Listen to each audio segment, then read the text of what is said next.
మీరే చేసుకుంటారు. మాట్లాడండి. ఈ ఆశ్రమానికి గాంధీ గారు 2 times వచ్చారు. 1929లో ఫస్ట్ టైం వచ్చారు, 8 మే నెలలో 8వ తారీఖున. అలాగే 1933లో డిసెంబర్ 25th 100 సంవత్సరాలు అయిందండి ఈ ఆశ్రమం పెట్టి గాంధీ గారిది. అక్కడ చూడండి గాంధీ గారి భార్య, గాంధీ గారిది విగ్రహాలు. అట్లానే ఇది ఎన్నేళ్ళైంది ఇది పెట్టి స్తూపం? 3 సింహాలది. 100 సంవత్సరాల జ్ఞాపకంగా అదే స్తూపం పెట్టారు.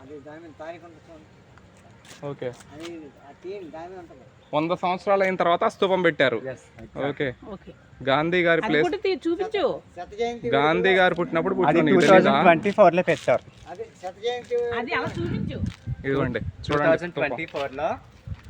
2024లో పెట్టారంటే స్తూపం. 2024కి 100 సంవత్సరాలు అయింది ఆశ్రమం పెట్టి గాంధీ గారిది. గాంధీ గారు ఇక్కడికి వచ్చారు, వెళ్ళిపోయారు.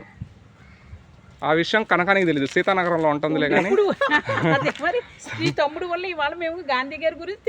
సీతానగరంలో ఉంటుంది కానీ గాంధీ గారు ఎప్పుడు వచ్చారు ఎప్పుడు పోయారు అన్నది కూడా తెలియదు. గాంధీ గారు పుట్టిన ప్రదేశంలో నువ్వు పుట్టినవు అంటే అంత అదృష్టవంతురాలివి. ఆయన గురించి గొప్ప విషయం. గాంధీ గారు